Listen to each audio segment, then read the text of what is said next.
Ya termasuk bapak-bapak ibu-ibu ini, termasuk saya dikasih jabatan ini kadang-kadang kalau kita gunakan dengan cara baik kita akan mendapatkan pahalanya. Kita mulai untuk kita. Tapi kalau kita sudah ria, sombong dengan jabatan yang kita miliki, berarti mudaratnya banyak. Hal yang tidak baik. Pak Om, gimana kabar? Waalaikumsalam, alhamdulillah baik dan insya Allah kita sama-sama baik. Tapi ngomong-ngomong saya nggak apa-apa panggil Pak Wabub ya atau Bang Put gimana? Abang aja. Abang ya? Oke, baik. Ya, kerap. Baik kawan-kawan, kita sekarang berada di satu program, satu acara di Arki, yaitu kita ingin mengupas tokoh-tokoh di Sumatera Barat. Dan untuk pertama atau perdana program ini kita sengaja ngambil Pak Wabub atau Bang Put ya. Beliau nggak familiar dipanggil Pak Wabub, tapi lebih nyaman dipanggil Bang Put. Gini Bang, Abang ini kan banyak hal ya tentang Abang ini. Baik itu dari sisi personal, terus juga sepak terjangnya. Dan masyarakat kita juga ingin banyak tahu ini Bang, ya, terutama tentang sepak terjang politiknya. Nah, dalam hal politik ini gimana pengalaman Abang? Apalagi kalau kita men-track atau men-tracking bagaimana perjalanan politik Abang Put ini, saya lihat sangat luar biasa, selalu sukses, atau kami lihatnya dalam perjalanan itu nggak pernah gagal. Itu gimana Bang? Jadi begini, ya yang pertama memanai politik itu sendiri ya. Jadi politik bagi saya ini adalah satu hal yang sangat-sangat sederhana.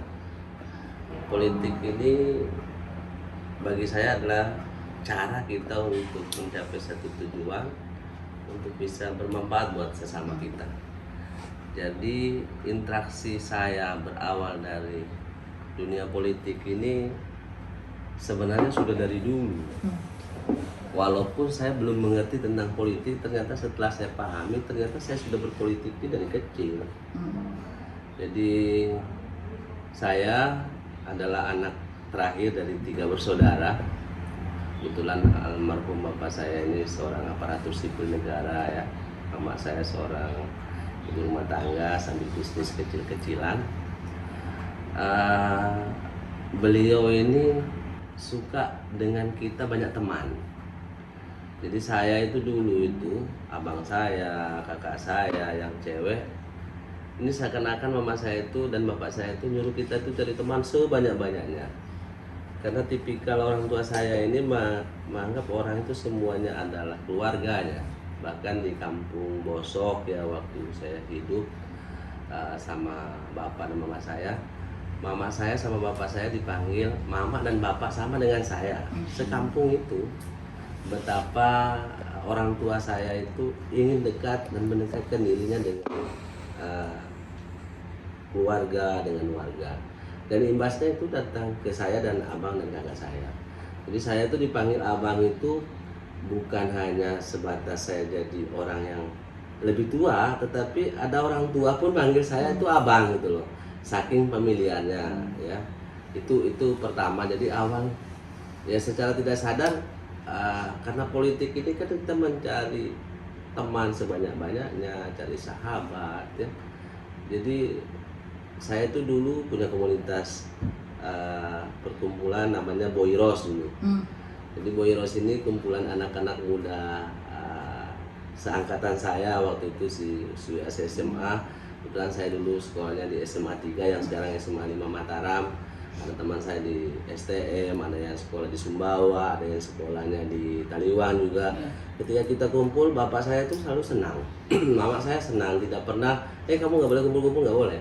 Tapi kita ya seakan-akan, ayo kamu kumpul lah dengan komunitasmu, abang saya dengan komunitasnya, kakak saya dengan komunitasnya. Jadi kalau kita pulang itu pasti ramai di rumah itu. Dan mama saya sama bapak saya itu senang gitu kan. Ya itulah yang membuat berbicara tentang sesuatu hal untuk menjadi sesuatu, karena politik itu untuk menjadi adalah cara jalan untuk menjadi sesuatu, itu sudah saya lakukan secara tidak sadar masih saya remaja. Berarti tradisi tradisi ngumpul-ngumpul itulah yang kemudian diambil menjadi pola bagaimana Bang Put melakukan proses perjalanan berpolitik ya. Betul, karena bagi saya berkumpul itu kan kita akan tahu dengan karakter orang kan. Karena kita kumpul ini kan dengan banyak orang, berarti kita itu menghadapi banyak sekali karakter-karakter anak manusia gitu kan. Jadi saya dengan diundang ini, saya karakter undang itu seperti apa gitu kan. Ada teman saya Kenny, misalnya Riko, misalnya Yori ya, banyak lagi teman-teman saya. Jadi saya anak ini kalau dia bikin senang, tuh begini, dia nggak suka ini, karakternya begini. Ada yang polos, ada yang banyak akalnya, ada yang licik, banyak lah. Jadi saya harus menghadapi mereka, bagaimana mereka itu tetap nyaman dengan saya. Karena kita berteman ini kan bukan hanya asal saya senang, bukan, tetapi kita juga bisa memberikan kesenangan kepada orang lain. Karena yang namanya bersahabat, berkumpul ini kan tidak mungkin kita bisa menyatu kalau tidak sama-sama menguntungkan. Tidak ada satupun kelompok yang akan bertahan kalau tidak sama-sama satu tujuan. Pasti walaupun berbeda cara, tetapi caranya itu tujuannya adalah untuk kebersamaan. Nah itu sudah dilakukan dari dulu. Nah begini Bang, kalau kita coba melihat gimana perjalanan Abang dan bagaimana kemudian politik hari ini ya, ada gium politik ini kan, ada yang bilang begini Bang, kalau nggak ada uang itu susah kita mau jadi apa-apa di politik. Tapi kalau kita lihat perjalanan Abang ini bagaimana dulunya ya di KPU, terus kemudian ngambil posisi sebagai calon legislatif, ya itu perjalanan karirnya kan kalau kami melihatnya kan itu dari nol itu, atau bahkan mungkin nggak cocok dengan ada gium itu gimana? Abang coba memposisikan diri. Betul, jadi saya itu selalu ingat pesan orang tua saya. Pesan orang tua saya itu kita disuruh nanam kemana-mana, nanam aja, nanam. Jadi bersahabat itu betul-betul bersahabat. Suatu saat pasti kamu akan memetik. Dan itu terbukti gitu loh. Jadi saya masuk politik ini sebenarnya sudah saya remaja sudah ya. Waktu saya kuliah ini saya sudah jadi Bawaslu, saya Badan Pengawas Pemilu tingkat kabupaten di daerah Jawa waktu saya kuliah. Jadi, itu luar biasa Bang itu. Ya, tahun 99. Jadi periode pertama terjadinya pemilihan dengan banyak partai itu setelah sebelum reformasi kan, tahun 99 setelah reformasi itu ya saya jadi Bawaslu pertama itu di Kabupaten Jombang. Saya perwakilan dari aktivis dari LSM. Oh, dari LSM. Kan dulu kita ada dari LSM, dari akademi, dari perguruan tinggi, dari Muhammadiyah, dari NU, banyak lah kan. Kita anggotanya dulu Bawaslu banyak, termasuk partai politik di dalamnya. Nah saya ini adalah anggota Bawaslu termuda di Jombang ya, karena saya dulu punya beberapa LSM lah di Jawa. Saya belajar berkelompok itu setelah dari masa saya remaja bersama komunitas Boyros itu. Setelah saya kuliah ya saya juga pernah menjadi pengurus ketua himpunan mahasiswa, ketua senat, dan saya pernah jadi ketua HMI. Terus saya bikin lembaga kajian. Nah, dulu lembaga kajian sosial ekonomi masyarakat daerah namanya, LAKSDA namanya dulu. Jadi saya dia turun ke jalan juga, demo juga gitu, semua kita lakukan gitu kan. Dan alhamdulillah satu titik itu saya diambil menjadi salah satu anggota Bawaslu yang dikoordinir oleh Ketua Pengadilan waktu itu, Pengadilan Negeri Jombang. Nah, jadi saya berawal dari situ, saya baru mengerti bahwa dunia partai itu begini ya. Terus ada banyak pelanggaran yang dilakukan, begini kita menyelesaikan pelanggaran-pelanggaran itu seperti ini. Kita sidang partai politik yang melakukan kesalahannya begini. Calon anggota DPRD yang melanggar juga kita lakukan sidak seperti ini, dan itu sudah saya lakukan. Dan itu berlaku 1 tahun. Nah, itu 99. Setelah itu saya melalang buana ke Jakarta. Jadi saya mengadu nasib lah di Jakarta.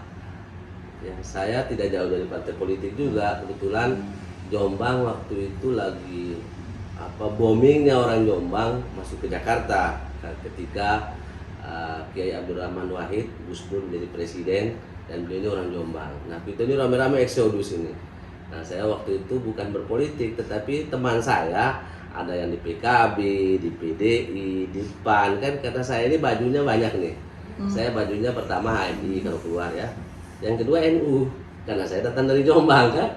Nah, jadi ya alhamdulillah dengan banyak berorganisasi, banyak manfaatnya yang saya dapat. Dan saya banyak pelajaran yang saya dapat juga dari saya ber-HMI, karena senior HMI ini kan banyak berpolitik juga ya. Ya, saya lihat perjalanan mereka, kita sering diskusi. Nah, dari diskusi-diskusi itulah saya mencoba untuk mengaktualisasikan. Nah, sehingga pada tahun 2003 saya setelah menikah dengan istri saya ini, Neni, saya 2004 saya tes di KPU dan lolos. Dan saya menjadi ketua KPU pertama setelah terjadinya pemekaran 2003 kan, dan berhasil mengantarkan Pak Kiai Zulkifli Muhadli menjadi bupati dan Pak Haji Mallarahman menjadi wakil bupati pertama di Sumbawa Barat. Nah, saya di situ belajar lagi kan, karena KPU ini kan orang yang mengerti tentang data. Jadi saya mengerti data jumlah pemilih berapa, terus tipikal pemilih itu seperti apa. Jadi saya belajar di situ. Berarti kan belajarnya di penyelenggara. Iya, di penyelenggara itu. Saya pernah jadi pengawas, pernah jadi penyelenggara pemilu juga pernah kan. Nah, jadi saya lihat oh begini. Nah, saya juga karena waktu itu saya hanya mengantarkan pemilihan bupati, wakil bupati, dan pemilihan gubernur waktu itu. Ya, gubernur TGB waktu itu kan, gubernur dan wakil gubernur terakhir. Saya tidak sempat untuk menjadi penyelenggara legislatif karena saya mundur dari KPU. Saya mencoba adu nasib di pileg legislatif. Ya, walaupun dengan partai kecil waktu itu. Itu tantangannya gimana, Bang? Ini kan abang saat itu kan bukan kayak sekarang. Iya. Abang kan jadi penyelenggara. Saya pikir ya kalau dengan ada Gium tadi kan ya materinya nggak banyak juga lah gitu kan. Jadi saya ini pas mau masuk caleg ini dapat musibah saya ini. Iya. Saya kan kecelakaan. Ya uang saya habis kan. Ya gaji KPU waktu itu kan cuma sedikit, 3.800.000. Ya saya hidup dengan anak dua kan. Nah, ini yang menarik, gimana abang bangkit atau coba mengatur strategi ya di tengah kondisi ini kan, termasuk ya kita bisa bilang posisi drop ya, posisi di bawah gitu ya, artinya membangun.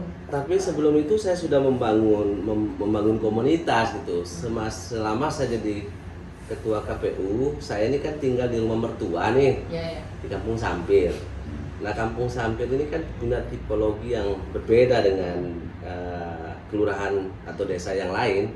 Jadi kalau sudah dukung orang itu dukung gitu kan, tapi harus menanam kebaikan. Jadi saya ini sebenarnya sudah mempersiapkan diri jadi DPR itu setelah saya jadi ketua KPU. 2004 disiapkan itu, betul ya. Jadi saya apapun aktivitas masyarakat saya turun. Kadang-kadang saya untuk mengambil hati masyarakat, ya saya waktu rapat KPU di Mataram di provinsi misalnya, saya bawa tomat, cabai, gitu kan. Banyak full itu mobil saya itu. Jadi setelah sampai saya keluarkan, saya bagi ke masyarakat, gitu kan. Ya kasarnya begini, setiap manusia itu suka dengan pemberian.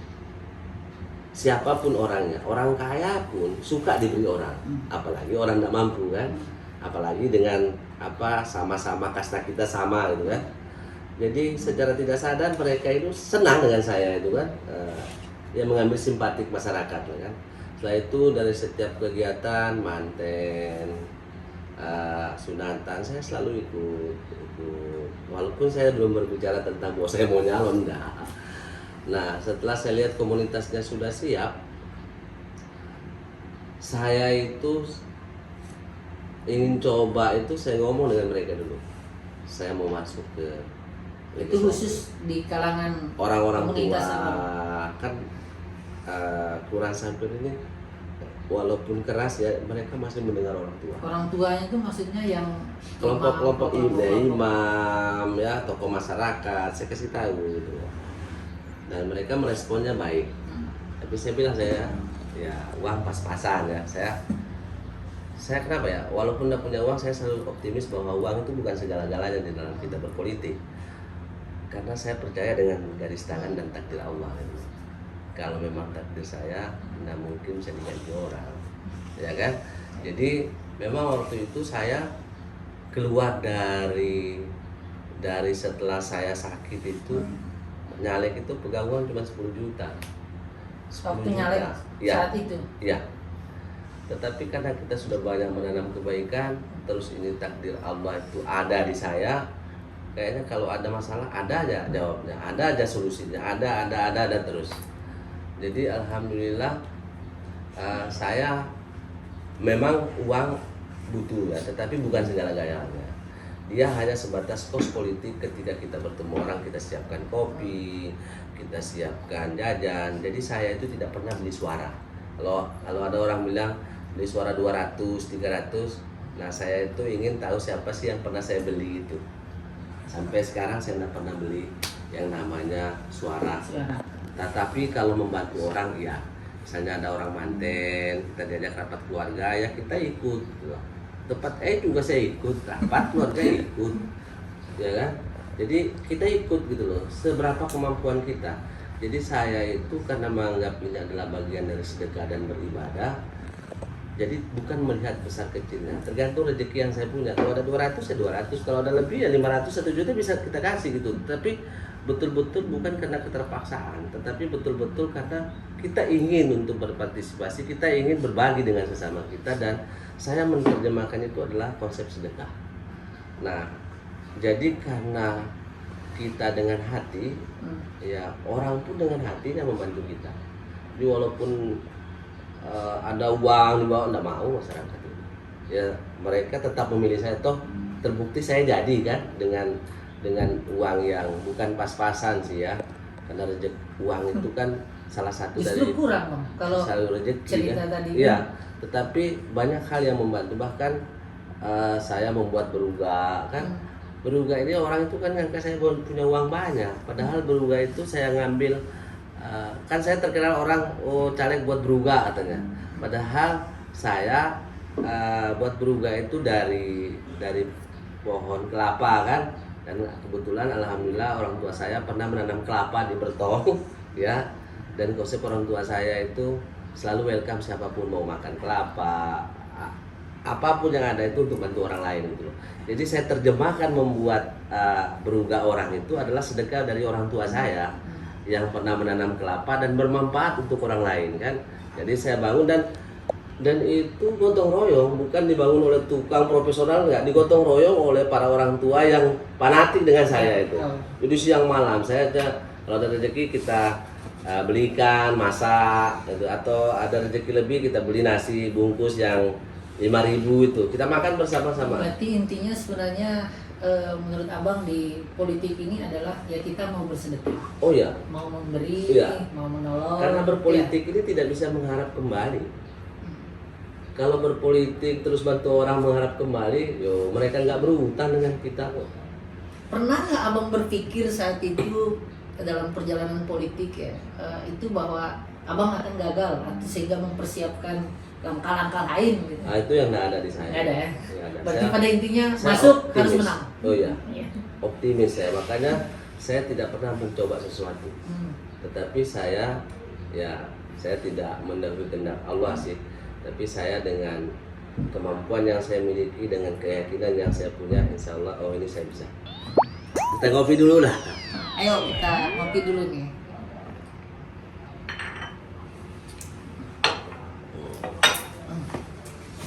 Jadi kopi abang ini khas sekali bang. Apanya? Kayaknya khasnya selalu ada apa ya? Khasnya itu ada panas-panasnya. Oh, itu kayaknya hangat ya. Ya, menghangatkan. Ini seperti setelan abang ini yang selalu hangat, ya. Hangatnya karena selalu dilihat itu berbeda. Nah, ini sisi lain abang ini. Nah, itu gimana bang? Abang ini kan berani sekali berbeda. Kan yang baru-baru bang kan, abang berani kritik gubernur ini tentang tentang MotoGP. Belum lagi perbedaan-perbedaan yang lain. Itu gimana? Tipsnya itu gimana sih? Jadi, Sehingga menjadi berani berbeda itu. Sebenarnya kalau kita memanai tentang diri kita dan kita dilahirkan oleh Allah ke muka bumi ini kan memang sudah harusnya berbeda.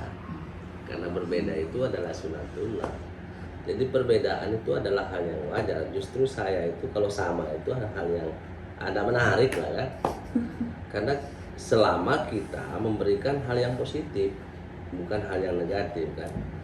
Saya sebenarnya tidak pernah memberikan kritik ke siapapun, tetapi memberikan masukan iya gitu kan.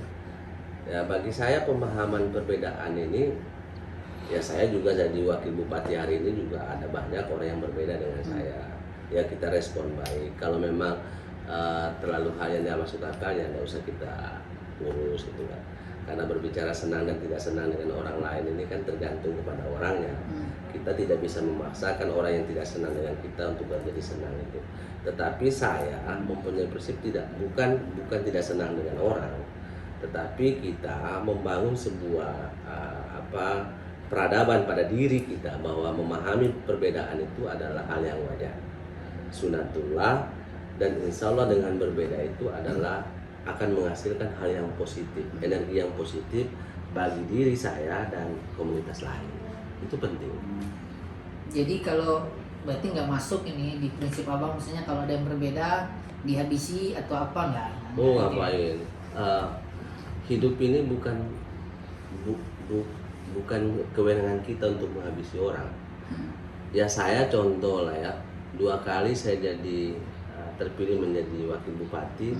Kan banyak orang yang tidak memilih saya dengan Pak Piring kan. Tetapi kan tidak pernah kita, termasuk aparatur sipil, tapi kan kita tidak pernah mendengar bahwa saya harus menonjolkan orang, harus gitu kan. Orang enggak kan. Karena menghabisi orang itu bukan tugas kita gitu loh. Dan biasa berbeda itu ya. Oh iya. Itu inti poinnya Takdir sebenarnya. itu kan milik Allah. Ada orang yang tidak memilih saya itu lebih makmur hidupnya daripada orang yang memilih saya. Ada banyak. Justru saya lebih menghargai orang yang berbeda dengan kita, tetapi dia gentle gitu kan. Dia betul-betul berbeda karena ada sesuatu yang bukan menjatuhkan orang, tetapi mungkin berbeda pemikiran di dalam proses kita membangun. Ya contoh membangun Sumbawa Barat, mungkin tidak wajar. Tetapi kalau hanya sebatas kita tidak suka dengan orang lain karena kita tidak dikasih uang, kita tidak dikasih proyek, itu salah. Bukan berbeda itu, tapi karena dia tidak dapat sesuatu saja. Padahal hidup ini kan bukan tergantung dari orang yang mengasihi kita. Percayalah bahwa rezeki itu milik Allah. Jadi ini belum nih bang, kaitan dengan berbeda ini. Abang ini kan berbeda itu kan tadi sebenarnya sudah sedikit sih, bahwa itulah sunatullah. Ya. Tapi saya pikir kan bukan hanya bicara sunatullah ini, pasti abang sudah memikirkan banyak hal untuk kemudian berani berbeda. Itu gimana cara kemudian menghitung dan mempertimbangkan hal-hal sisi lain? Nah, selama perbedaan itu yang kita tunjukkan adalah positif, nggak ada masalah. Nggak ada masalah di dalam kita membangun perbedaan itu. Toh perbedaan itu bukan dalam artian kita untuk mengangkat orang lain atau membunuh karakter orang lain, tetapi sama-sama kita ingin membangun daerah ini. Ya saya dengan Pak Bupati wajar ada perbedaannya, tetapi dalam satu titik ada hal yang harus kita satu persepsi. Karena apa? Kalau bahasanya orang Taliwang kekal mutung ya, kekal diti itu nggak boleh ya. Karena apa? Segala sesuatu itu ada kompromisnya. Nah ini abang sudah singgung ini kaitan dengan perbedaan kadang dengan Pak Bupati. Itu memposisikan dirinya seperti apa sih bang? sehingga tetap dilihat atau tetap tetap dinamis ini perjalanan pemerintahan 2 periode ini kan dinamis. Yang walaupun ada banyak sisi-sisi yang masyarakat melihatnya sangat berbeda. Ya. Jadi yang pertama saya harus menyadari bahwa saya dengan Pak Bupati tipikalnya berbeda. Harus ini kan. Nah, itu yang pertama. Yang kedua, saya harus memahami bahwa beliau ini, saya menganggap beliau itu mentor saya. Dia guru saya. Beliau senior saya. Yang ketiga yang harus dipahami oleh masyarakat Sumbawa Barat, beliau itu adalah abang saya. Beliau ini sepupu 3 saya. Di dalam hidup tidak usah dengan bersepupu, bersanak selaki atau adik kandung dan kakak kandung ada banyak perbedaannya. Tetapi setiap ada perbedaan kita kompromikan gitu. Ya banyak hal, misal contoh lah ya, di dalam proses kita mutasi lah ya. Beliau ada pendapatnya A, saya pendapatnya B misalnya. Ketika satu titik bahwa ada perbedaan yang bisa ketemu, saya harus menyadari, oh saya ini, beliau bupati, saya wakil bupati. Kita tidak boleh menang-menangan, karena bagaimanapun beliau mengambil keputusan, saya pikir adalah hal yang lebih positif, karena berpikir untuk banyak orang juga, saya banyak orang juga, walaupun dengan sudut pandang yang berbeda di dalam kita menentukan sikap. Ya ketika mentok ya saya legowo untuk bisa menerima, karena saya yakin beliau pun kan dalam pemerintahan yang sama, dan beliau kan juga tidak mau jatuh, saya juga tidak mau jatuh kan. Ya jadi saya harus terima. Toh dengan siapapun, misalnya kepala dinas manapun, kadis manapun, camat manapun, toh kita juga, mereka juga bagian dari bawahan kita juga kan. Tetapi memang dalam tipikal yang namanya aparatur ini kan banyak tipikalnya, banyak tipenya, banyak sudut pandangnya. Nah mungkin waktu saya melihat si A itu dengan sudut pandang yang berbeda, Pak Bupati melihatnya dengan sudut pandang yang berbeda. Makanya kembali lagi saya harus sadar bahwa beliau ini adalah the policy maker, orang nomor 1 di Sumbawa Barat yang harus kita hargai dan harus kita amankan segala kebijakan yang dia lakukan, walaupun pada awalnya kita berbeda. Bahkan di awal-awal masyarakat bahkan sangat pesimis bahwa Bang Put ini akan bisa 2 periode ini dengan Pak Bupati. Dan itu saya akan sadar, karena orang itu kan melihat, oh mungkin Pak Wakil Bupati ini kan keras misalnya kan, mungkin disangka saya ini nafsuan gitu. Padahal bukan begitu tipikal saya. Saya ini, ya saya tegas, saya keras ini adalah bagian yang ya Pak Bupati minta ke saya. Kan tak mungkin semuanya jadi rem dan semuanya jadi gas, ya kan? Di dalam kita membangun dan memimpin ini kan, karena kami ada berdua dalam memimpin ini, beliau harus jadi gas, saya jadi rem.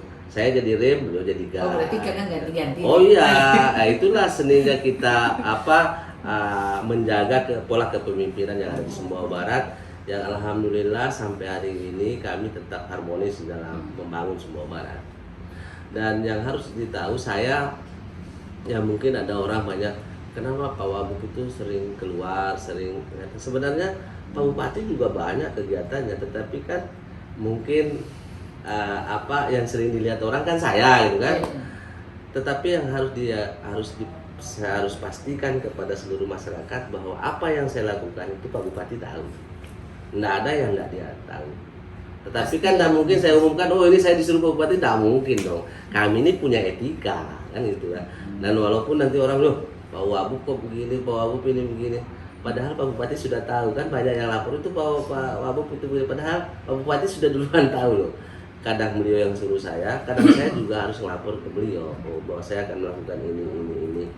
Dan ya kami sama-sama memahami beliau ada banyak kelebihan, ada sedikit kekurangan. Saya banyak kekurangan, ada sedikit kelebihan yang harus saling menutupi di antara kedua pemimpin Sumbawa Barat hari ini.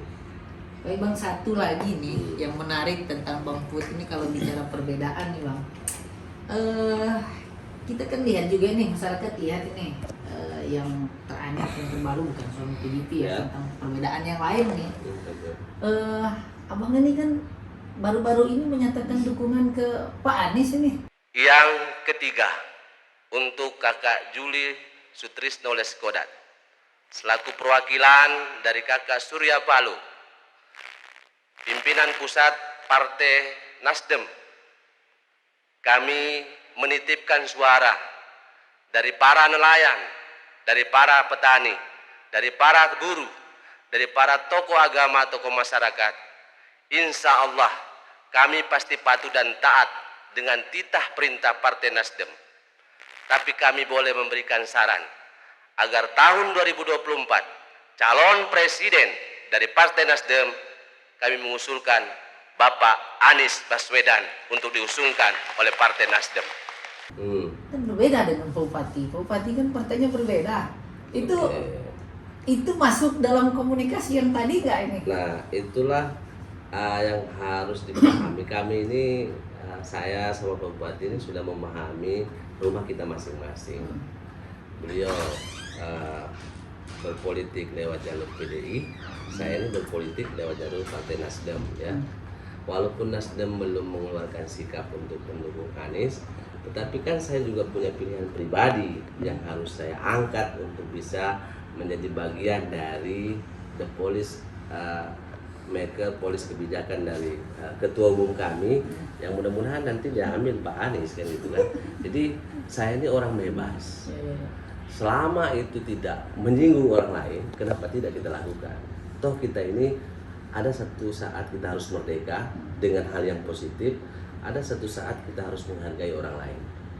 Nah, saya dengan Pak Bupati nggak ada masalah.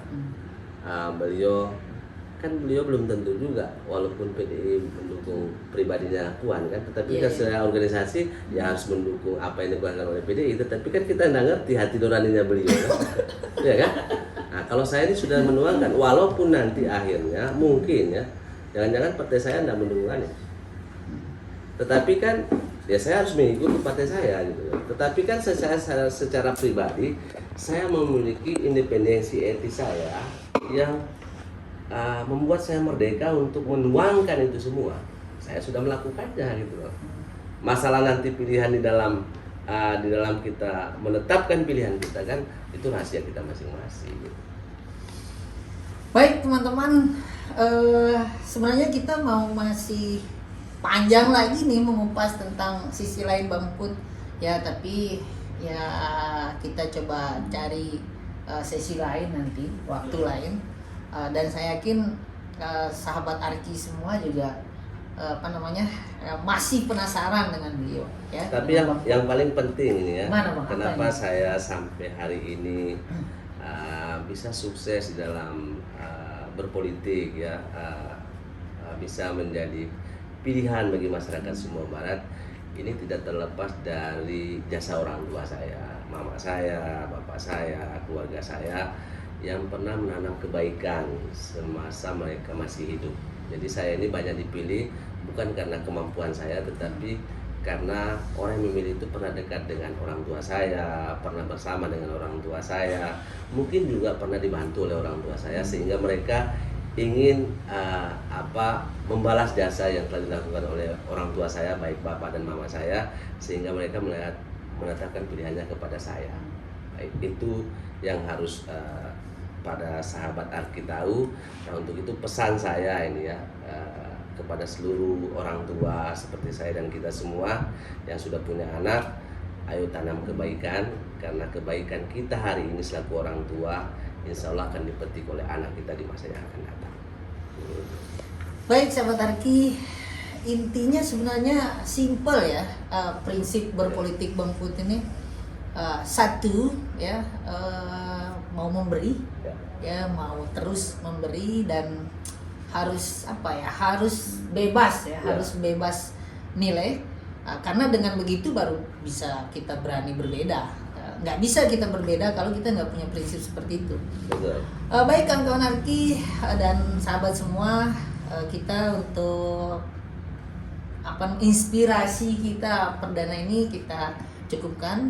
Nanti insya Allah kita cari tokoh-tokoh lain yang bisa menginspirasi kita semua. Bila Assalamualaikum warahmatullahi wabarakatuh.